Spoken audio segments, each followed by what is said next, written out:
Assalamualaikum warahmatullahi wabarakatuh.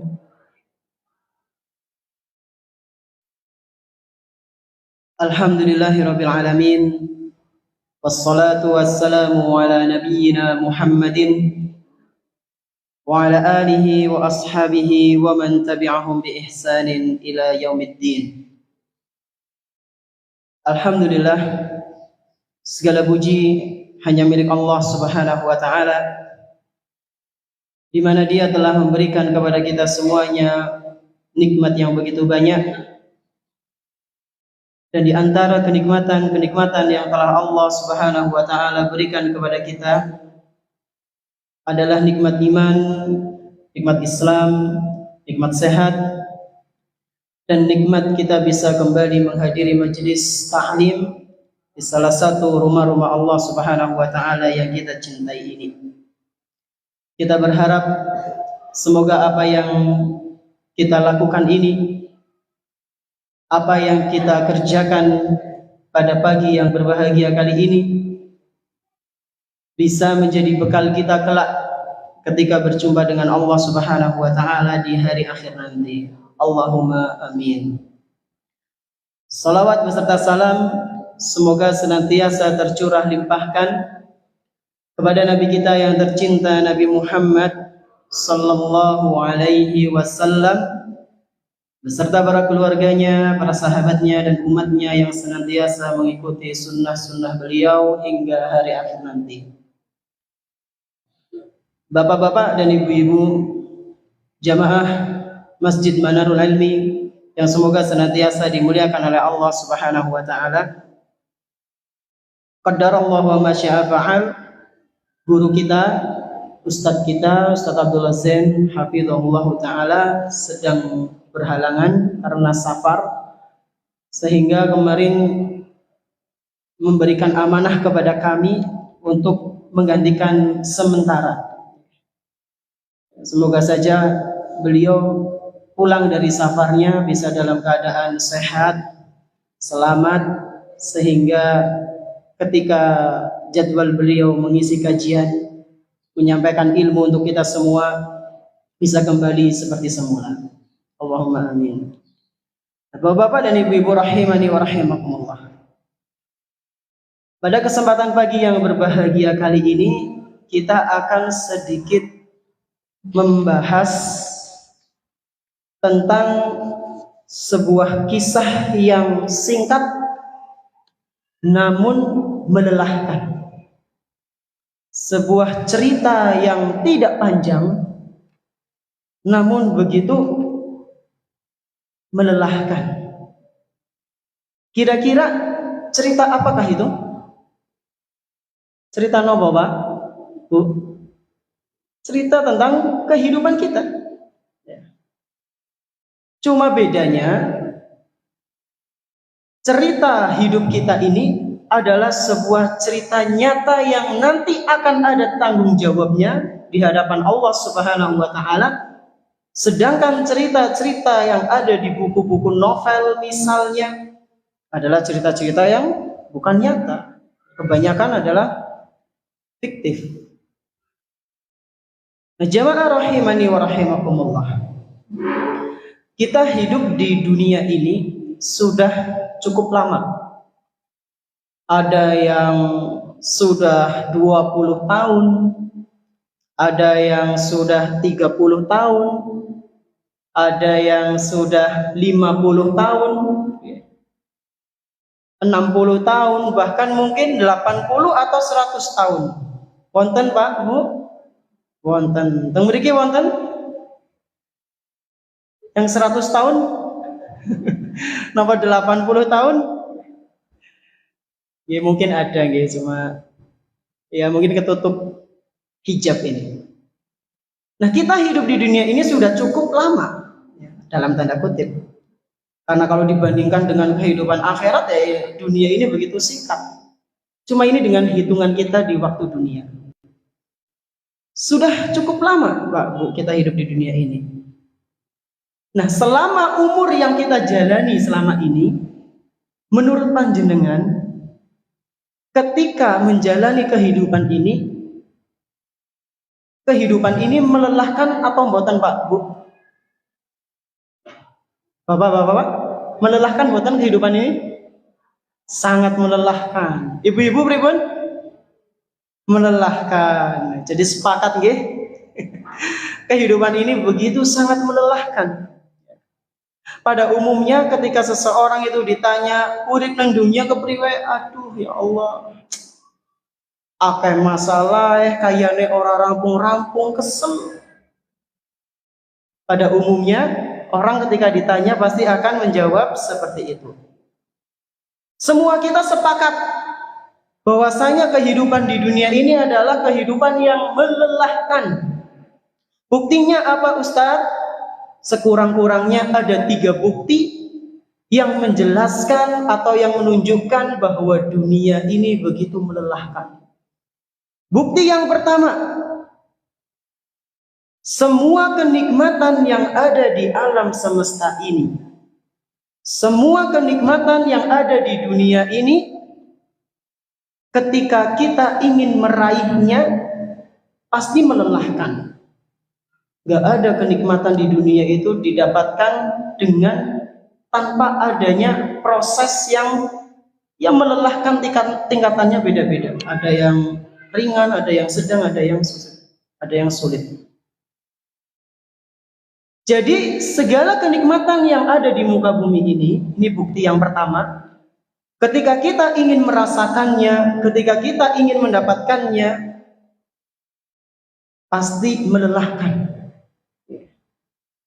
Contohnya apa Ustadz? Contohnya berangkat ngaji. Ngaji ini ku nikmat mboten Pak Bu?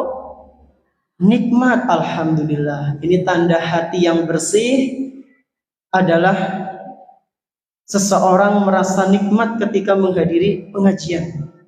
Hatinya tenang, damai, masya Allah. Karena para malaikat ikut hadir di situ, menaungi para penuntut ilmu, orang-orang yang hadir di majelis ta'lim. Ngaji adalah suatu kenikmatan yang ada di dunia. Bahkan sebagian ulama mengatakan merupakan surga di dunia yang sudah seharusnya dikunjungi oleh seorang muslim, yaitu majelis taklim. Akan tetapi, apakah ketika kita ingin mendapatkan kenikmatan di dalam majelis taklim itu dengan begitu mudah kita memperolehnya? Jawabannya, boten. Harus ada prosesnya. Jauh-jauh dari desa A, berangkat dari rumah, antri nunggu angkot, yang pakai angkot. Antri bapaknya, persiapan, ternyata bensinnya habis. Maksud Bu, tuku bensin disit. Yuk selak awan. Nah, kan wis mulai melelahkan. Sudah dapat masuk angkot, desel-deselan. Sama bapaknya naik motor atau naik mobil, jalannya macet, subhanallah, proses dan cukup melelahkan. Sudah sampai masjid, jebule sing ngisi bukan Ustaz Abdullah Zain. Ya Allah, kan ini dunia seperti itu Pak Bu. Kadang tidak seperti apa yang diharapkan. Ini contoh saja. Pengen makan mie malam-malam dingin, belinya mie instan, tapi apakah langsung bisa dimakan? Tidak.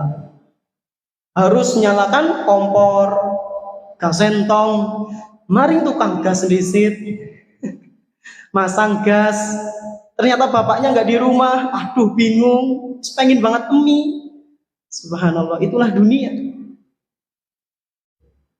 Ingin uang, apakah langsung dapat? Boten. Gajian tanggal muda, alhamdulillah, antri di situ neng ATM. Nah, subhanallah. Pas udah dapat, gue bayar hutang. Jadi uangnya cuma nempel sedela, langsung pergi lagi. Inilah dunia. Melelahkan. Ketika kita ingin mendapatkannya, itu melelahkan. Bukti yang kedua apa Ustadz? Kok dunia dikatakan sebagai kehidupan yang melelahkan. Bukti yang kedua, ketika kita sudah mendapatkan kenikmatan secuil dari dunia, kita harus menjaganya. Apalagi jika kenikmatan itu adalah sesuatu yang istimewa. Contohnya apa? Contohnya punya suami yang soleh, ganteng, masya Allah, tajir, kepriwe carane ben ora nambah. Bagaimana caranya supaya suami saya nggak nambah ya Ustaz? Ya panjenengan dandan di depan suaminya dengan yang cantik. Sebagian orang mungkin ada yang seperti itu. Yang suami istrinya cantik, maka dijaga dengan sebaik mungkin, diajari ilmu agama supaya tidak menjadi rusak. Contoh lain pripun Ustaz? Contoh lain kenikmatan yang harus dijaga, misalnya ketika kita sudah bikin kopi panas, ngomedang niki, biasanya sih bapak-bapak, ternyata masih panas, baru seberapa seruputan diminum, ditutup, bingung, ini kira-kira ditaruh di mana? Nek nang dapur mbok putune weruh tentong. Mau kesenggol tikus. Kenikmatannya harus dijaga. Bukti yang ketiga, dunia itu melelahkan ketika kita sudah mendapatkannya cepat hilang. Contohnya apa? Tadi uang misalnya. Uang termasuk kenikmatan, tapi ketika kita mendapatkannya ternyata cepat hilang. Nah, jamaah rahimani wa rahimakumullah. Di antara bukti itu tadi 3 bukti ketika kita coba sedikit ya meneliti gitu ya, dengan akal kita yang begitu banyak, begitu terbatas. Ada bukti lain yang begitu sangat kuat yang menunjukkan bahwa manusia yang hidup di dunia ini mereka akan selalu berada dalam kesusahpayahan. Yaitu disebutkan oleh Allah Subhanahu wa taala di dalam surat Al-Balad ayat keempat. Di situ kata Allah Subhanahu wa taala, laqad khalaqnal insana fi kabad. Sungguh kami, kata Allah Subhanahu wa taala, telah menciptakan manusia dalam keadaan susah payah. Dari lahir sampai meninggal, kita niku Pak Bu selalu dalam keadaan susah payah. Cuma bedanya susah payah itu bertingkat-tingkat. Kadang ada yang ya mudah, ada yang sedang, ada yang standar, ada yang sulit ya. Yang kita jalani itu bertingkat-tingkat. Semua orang, baik tua maupun muda, kaya maupun miskin, jenderal maupun prajurit, guru maupun murid, jamaah maupun ustadz, orang muslim maupun non muslim, mereka semua pasti mengalami kesusahpayahan dalam menjalani kehidupan yang fana ini. Oleh karena itu jamaah sekalian rahimani wa rahimakumullah, kita harus bisa, kita harus cerdas dalam berlelah-lelah. Maksudnya gimana Ustadz? Maksudnya adalah jadilah orang yang lelahnya membuahkan pahala. Jangan menjadi hamba Allah yang lelahnya membuahkan dosa. Jadi semua orang di muka bumi ini pasti merasakan lelah. Tapi kita harus bisa memilih lelah yang mana. Jangan sampai menjadi orang yang lelahnya malah membuahkan dosa. Rugi. Ustadz, memang orang yang bermaksiat sama orang yang beribadah itu lelahnya sama, Ustadz.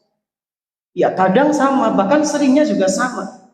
Orang yang beribadah lelah, orang yang berbuat maksiat juga lelah. Buktinya apa Ustadz?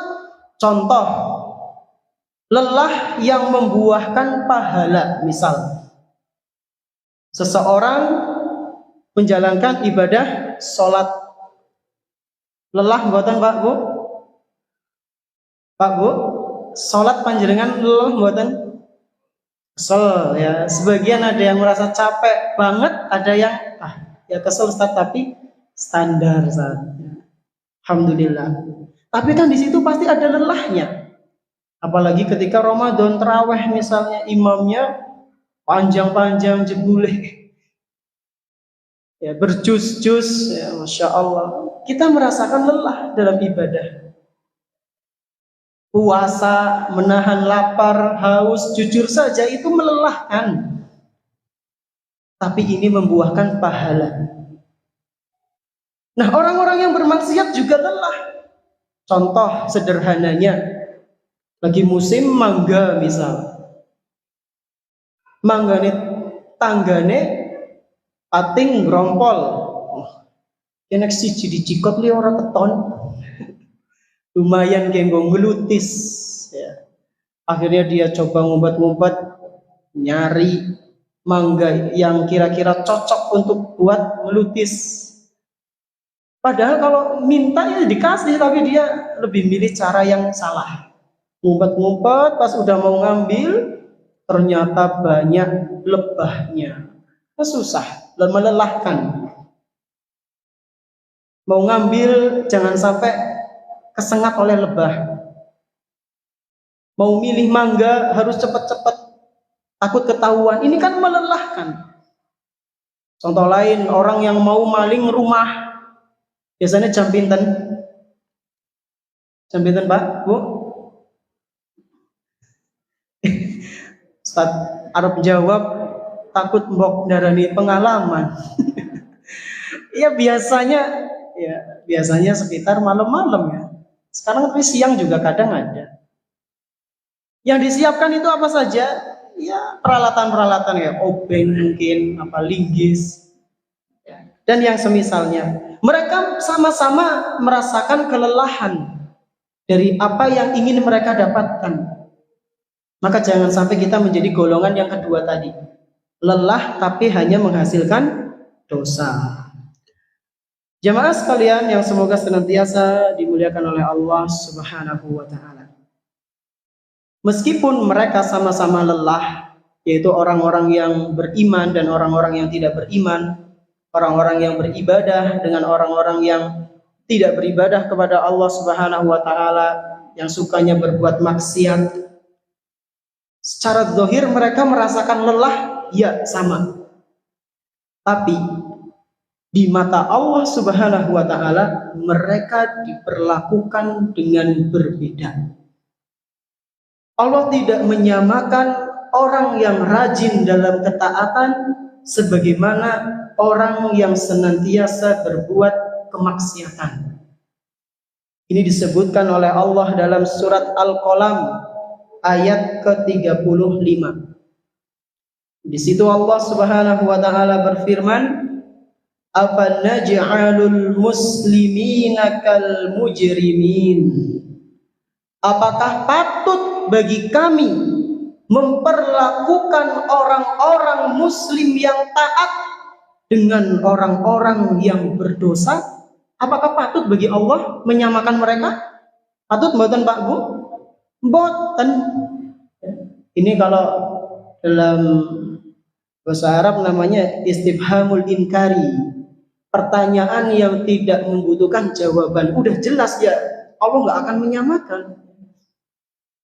Allah tidak akan menyamakan dua golongan tersebut dalam sikapnya, dalam balasannya. Sebagaimana kita, ketika kita menyikapi anak yang bandel sama anak yang tidak bandel, kita kadang ya nggak kadang lagi. Kita kadang kita menyikapinya seringnya itu nggak beda ya, nggak sama. Yang rajin ya ranking ini 1, 2, 3 dapat hadiah. Yang 1, 2, 3-nya dari belakang ya mungkin dapat nasihat. Yang mandan pedes mungkin. Sikapnya berbeda. Begitu pula dengan Allah Subhanahu wa taala. Nah, jamaah sekalian rahimani wa rahimakumullah. Pada umumnya ketika kita membaca buku-buku cerita, yang kita harapkan, ya, mungkin panjenengan yang dulu pernah muda dan suka membaca buku-buku cerita, itu harapannya sebagian dari kita mungkin harapannya di akhir cerita itu adalah cerita yang indah, cerita yang tidak menyedihkan atau happy ending. Kita mengharapkan buku yang sedang kita pegang itu adalah sebuah cerita yang menghantarkan kita nanti di akhir buku tersebut bahwa ceritanya itu adalah cerita yang membahagiakan. Sebagian dari kita pasti seperti itu. Nah, jamaah sekalian rahimani wa rahimakumullah, sejatinya kita hidup di dunia ini seperti halnya seseorang yang sedang menulis cerita. Menulis cerita kehidupan yang nanti akan dipertanggungjawabkan di hadapan Allah Subhanahu wa taala. Sebagaimana yang kami sampaikan tadi di awal. Ada sebuah ungkapan yang cukup bagus. Di situ kami cantumkan ungkapan itu berbunyi, "Lau kanat hayatuka riwayatan madza sataktubu fis satril akhir." Jika seandainya kehidupanmu itu adalah sebuah cerita, apa yang akan engkau tulis? Apa yang akan engkau cantumkan di akhir kisahmu? Tentunya kita semua ingin happy ending, yaitu husnul khatimah ketika menghadap Allah Subhanahu wa taala. Maka berusahalah menjadi golongan yang pertama tadi, yaitu hamba-hamba Allah yang berlelah-lelah dalam ketaatan. Umur kita itu enggak panjang, Pak. Umur kita itu diprediksi oleh Nabi Shallallahu Alaihi Wasallam sekitar hanya 60 sampai 70 tahunan saja. Dalam sebuah riwayat dari Imam At-Tirmidzi dan dinilai sahih oleh para ulama, dinilai hasan, oleh para ulama, Nabi Shallallahu Alaihi Wasallam pernah bersabda, "A'maru ummati ma baina sittina ila sab'in." Umur umatku, yaitu umat muslim, umur umatku kata Nabi Shallallahu Alaihi Wasallam itu kisaran sampai 60 atau 70 tahun saja. Subhanallah. Ini cuma prediksi ya. Nah, Ustadz, itu bagaimana kalau ada yang sampai 190 bahkan lebih dari itu? Kata Nabi Sallallahu Alaihi Wasallam, wa aqalluhum man yajuzu dzalik. Yang melebihi dari perkiraan 60 atau 70 itu hanya sedikit, kata Nabi Sallallahu Alaihi Wasallam. Maka subhanallah ketika usia kita sudah 30, sudah 40, berarti kalau pakai matematika kita manusia, sing 30 berarti kurang 30 lagi atau 40. Yang 40 berarti kurang sekitar 30 atau 20. Yang 50 berarti kurang 10 atau 20. Yang 60 subhanallah. Monggo dihitung piyambak. Ini baru prediksi ya. Prediksi. Maksudnya gimana Ustadz? Kok membawakan hadis ini? Apa meden-medeni? Mboten. Untuk mengingatkan kita semua bahwasanya kehidupan ini sangat singkat. Ya. Maka sudah seharusnya kita memperbanyak bekal, apalagi yang sudah usia 40 ke atas. Sebagian ulama mereka mengatakan Allah Subhanahu wa taala telah telah berhenti memberikan uzur kepada orang yang usianya lebih dari 40 tahun ke atas. Jadi anak-anak muda itu masih mendapatkan uzur karena yang memper, gejolak syahwatnya masih besar, kemudian kemauan ini dan itu masih bisa masa-masa emas di usia itu. Tapi kalau sudah 40 tahun, sudah wis tahu kabeh, saatnya beribadah kepada Allah Subhanahu wa taala. Jadi jamaah sekalian rahimani wa rahimakumullah, sekali lagi jadilah golongan yang rela berlelah-lelahan dalam ketaatan kepada Allah Subhanahu wa taala. Jangan kita menjadi orang-orang yang lelah tapi hanya lelah untuk kemaksiatan. Dan yakinlah Pak Bu, kelelahan kita di muka bumi ini, yaitu lelah yang digunakan untuk beribadah kepada Allah Subhanahu wa taala, nanti akan diganti dengan kenikmatan yang mana kenikmatan itu melupakan lelah kita yang ada di dunia. Jadi kita mendapatkan kenikmatan balasan dari Allah nanti di akhirat. Kenikmatan itu akan membuat kita lupa bahwasanya dulu ketika di dunia keadaan saya seperti ini.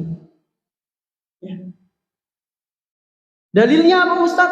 Dalam sebuah hadis yang diriwayatkan oleh Imam Muslim dari Anas bin Malik radhiyallahu anhu, Rasulullah sallallahu alaihi wasallam pernah bersabda, "Yu'ta bi an'ami ahli dunya min ahli nari yaumal qiyamah."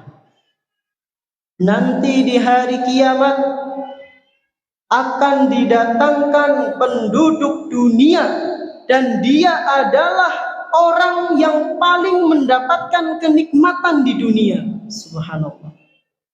Nanti di hari kiamat akan didatangkan penduduk dunia, ya, manusia yang dulu ketika dia hidup di dunia adalah orang yang paling nikmat,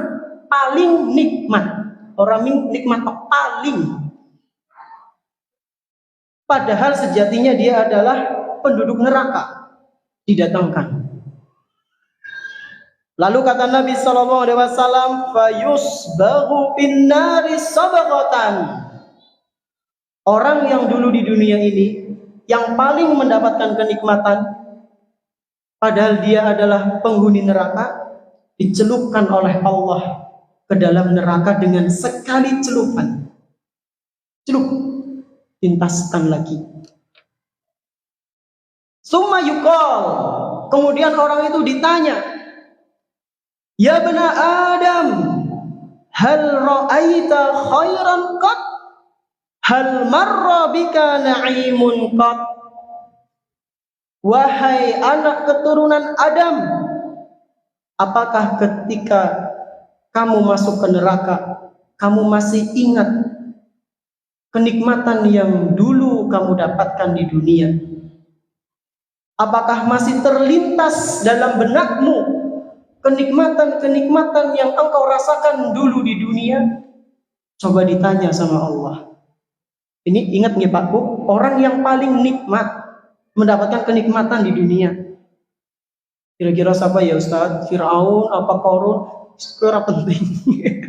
Ini intinya orang yang paling nikmat mendapatkan di dunia.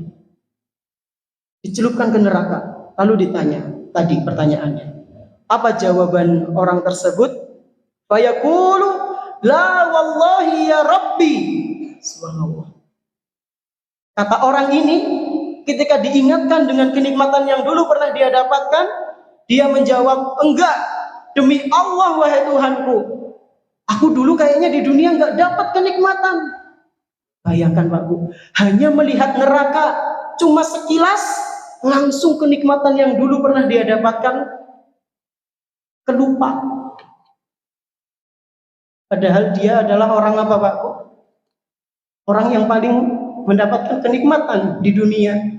Cuma lihat neraka sebentar, dia langsung lupa, ngerasa kayaknya saya bukan orang yang mendapatkan kenikmatan dulu ketika di dunia. Cuma sekilas Pak Bu melihat neraka. Lalu bagaimana dengan orang-orang yang kekal di neraka?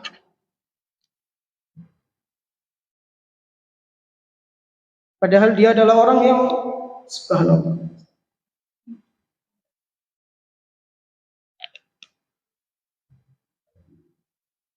Orang yang paling nikmat di dunia, paling mendapatkan kenikmatan di dunia.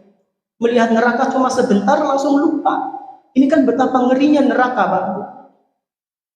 Ini adalah orang yang pertama.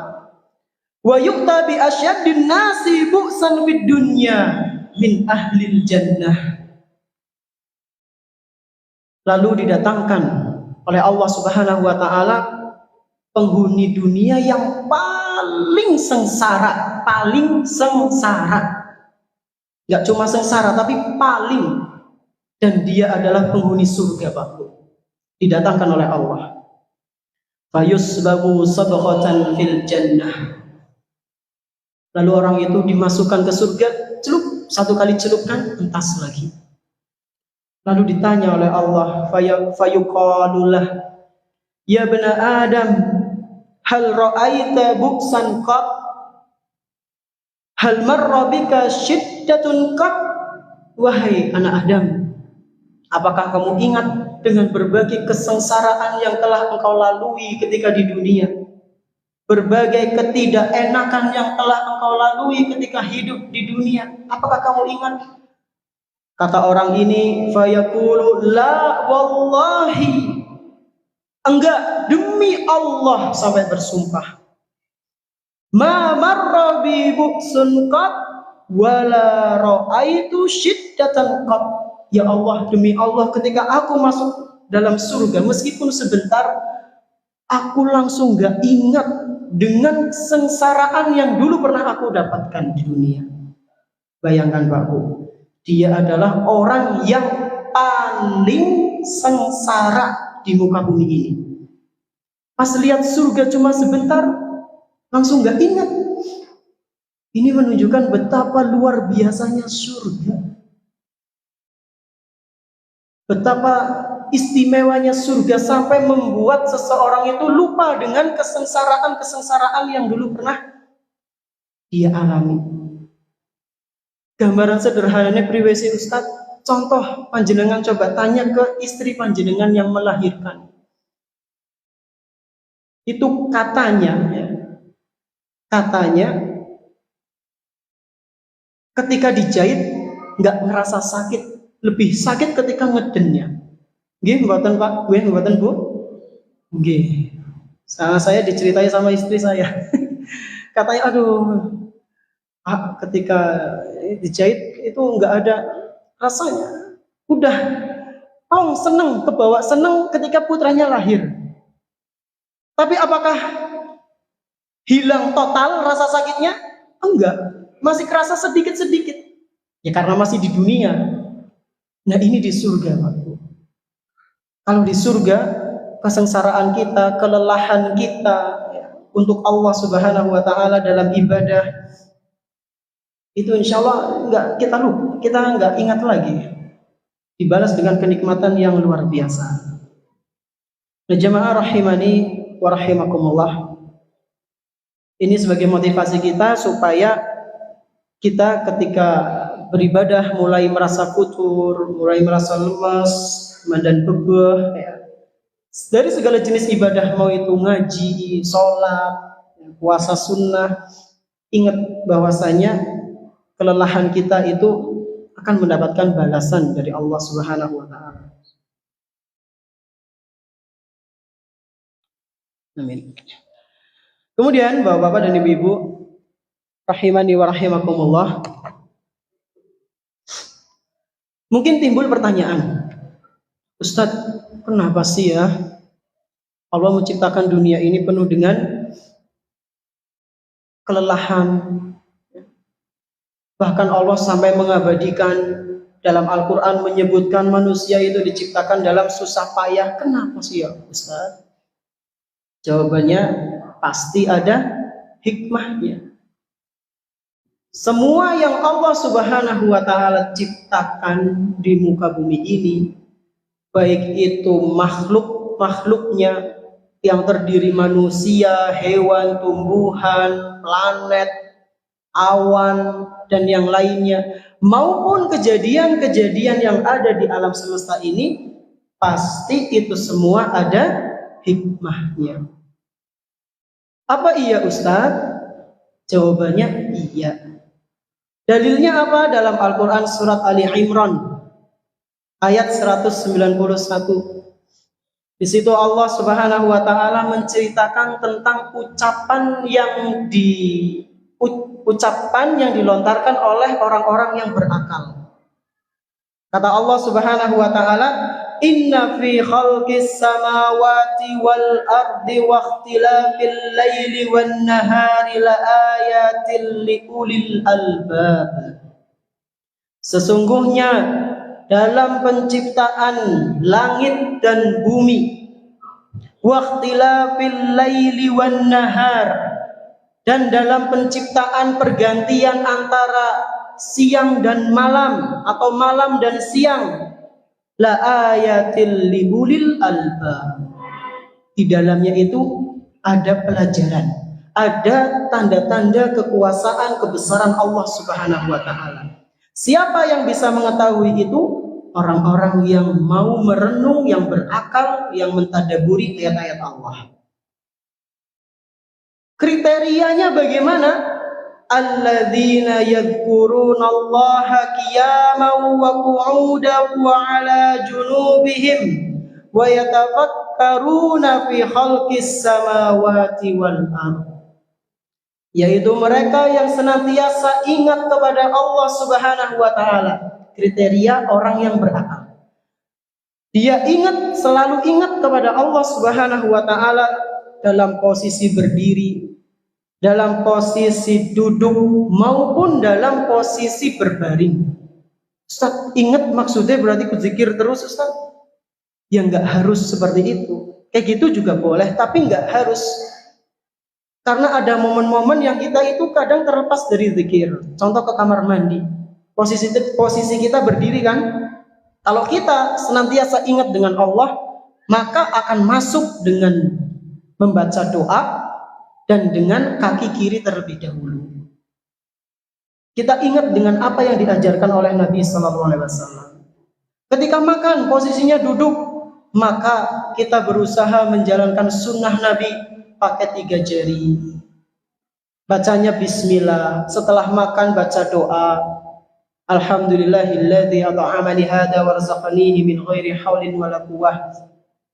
Ketika mau tidur, ingat sunnah-sunnah Nabi. Ini diantara ciri orang-orang yang berakal.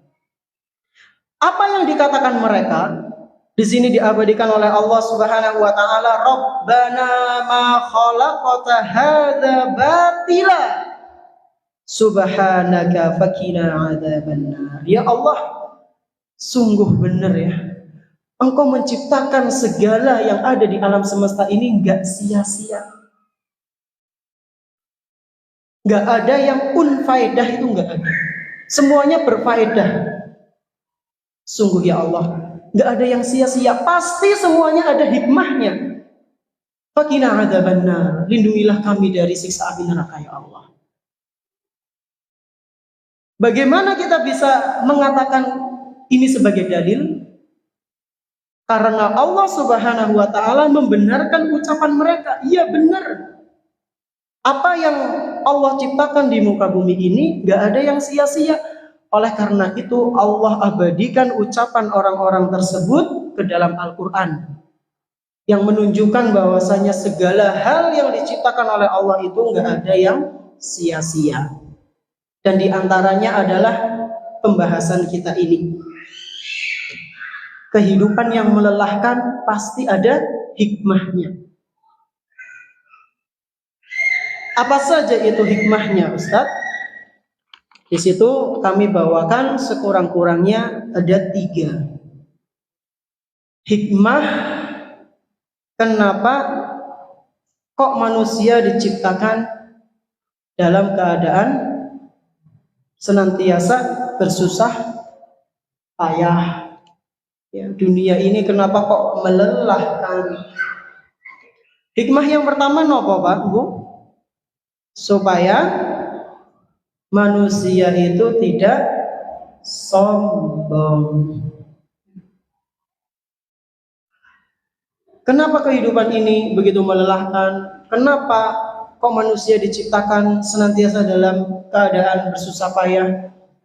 Ya karena manusia supaya nggak sombong, tahu diri, sadar diri bahwasanya manusia itu lemah. Wa khuliqal insanu dha'ifa, kata Allah. Dan manusia itu diciptakan dalam keadaan lemah. Kata Imam Ibnu Qayyim al-Jauziyah rahimahullahu taala, lemah dalam segala hal, dalam segala sisi. Lemah dalam pikirannya, lemah dalam tenaganya, lemah dalam fisiknya. Ketika manusia menyadari bahwasanya iya ya, ternyata aku ini sebagai makhluk penuh dengan kekurangan, diciptakan penuh dengan kesusahpayahan, maka insya Allah ini bisa meredam sifat sombong, nggak merasa besar.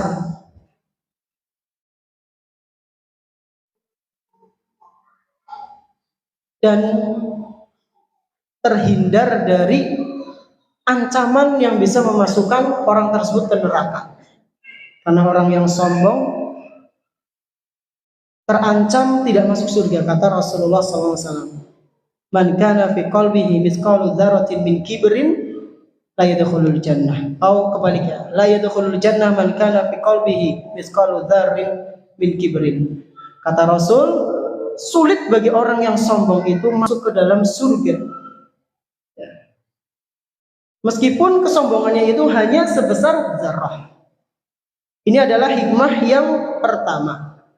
Kemudian hikmah yang kedua nopo Pak Bu? Supaya manusia meminta pertolongan hanya kepada Allah Subhanahu wa taala. Jadi setelah kita menyadari bahwasanya kita adalah makhluk yang lemah, makhluk yang penuh dengan kekurangan, makhluk yang diciptakan penuh dengan kesusahpayahan, maka kita harus sadar yang paling besar itu adalah Allah Subhanahu wa taala. Maka memintalah pertolongan hanya kepada Allah Subhanahu wa taala. Pada hal-hal yang memang hanya Allah yang bisa mengabulkannya. Hanya Allah yang bisa melakukannya.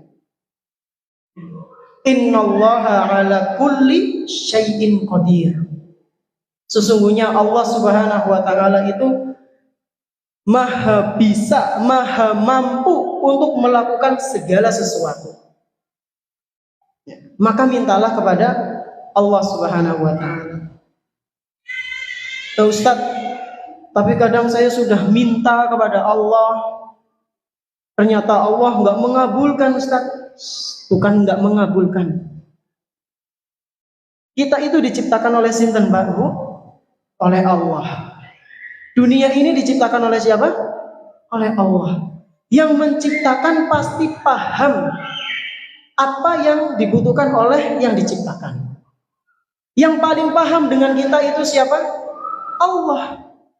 Yang paling paham dengan keadaan dunia yang cocok untuk kita itu siapa? Allah. Maka jangan sampai kita berburuk sangka kepada Allah. Karena Allah Subhanahu wa taala terkadang menunda permintaan seorang hamba bukan karena tidak mengabulkan sebagaimana yang kita pikirkan. Bisa jadi Allah Subhanahu wa taala menyiapkan sesuatu yang jauh lebih baik. Karena tidak setiap yang kita inginkan adalah sesuatu yang kita butuhkan. Gaya hidup itu tidak ada selesainya. Allah akan memberikan sesuatu yang kita butuhkan, bukan sekedar yang kita inginkan. Lalu hikmah yang berikutnya, yang ketiga apa Pak Bu? Supaya manusia tidak mengejar dunia terlalu berlebihan. Ketika kita menyadari bahwasanya dunia ini begitu sangat melelahkan, manusia diciptakan dalam keadaan yang penuh kesusah payahan, harusnya menyadarkan kita bahwa jangan sampai kita itu meraih dunia secara berlebihan. Kita harus sadar dunia ini sementara. Dunia ini sementara. Tapi ya kadang memang ada manusia yang tetap ngoyo. Sebagian orang itu ketika sudah mendapatkan sesuatu, dan sesuatu itu adalah yang dia inginkan, sudah dapat, dia ingin nambah. Dan ini yang dikatakan oleh Nabi SAW. Kata Rasul SAW, manusia itu nggak pernah puas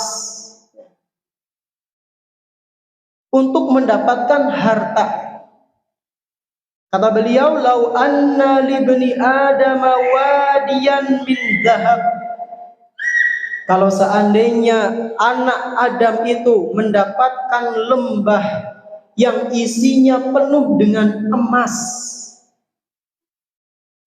ahabba an yakuna lahu wadiyan, manusia pasti akan menginginkan lembah yang kedua yang isinya penuh dengan emas juga. Ini sifat manusia pada umumnya seperti itu. Walan yamla'a fahu illa turab. Lalu kata Nabi SAW, tidak ada yang bisa menghentikan keinginan manusia yang rakus seperti itu kecuali hanya lemah, maksudnya tanah, ya, lemah tanah maksudnya. Nggak ada yang bisa menghentikan keinginan manusia yang begitu rakus, kata Nabi SAW, kecuali adalah tanah ketika menyumpal di mulutnya. Maksudnya apa? Kematian. Manusia baru tidak akan rakus ketika kematian itu datang. Hadis riwayat Imam Bukhari. Jemaah sekalian rahimani wa rahimakumullah, inilah hikmah kenapa dunia ini diciptakan begitu dengan penuh kesusah payahan, kelelahan. Di antara hikmahnya adalah supaya kita tidak sombong. Kemudian yang kedua apa? Supaya manusia meminta pertolongan hanya kepada Allah, tidak mempersekutukan Allah. Dan yang ketiga, supaya kita itu bisa sadar, tidak terlalu ngoyo mengejar dunia, karena dunia ini terkadang menipu, ya, bagaikan fata morgana, seakan-akan itu adalah sesuatu yang membuat kita merasa nikmat, tapi pada hakikatnya hanya akan menyiksa diri kita dan juga batin kita. Jemaah sekalian rahimani wa rahimakumullah, mungkin ini yang bisa kami sampaikan tentang pembahasan kisah singkat yang melelahkan. Dunia ini melelahkan, maka sadarilah. Semoga apa yang kami sampaikan ini bermanfaat. Kurang lebihnya mohon maaf. Kita tutup dengan doa kafaratul majlis. Subhanakallahumma bihamdik, asyhadu an la ilaha illa anta, astaghfiruka wa atubu ilaik. Wassalamualaikum warahmatullahi wabarakatuh.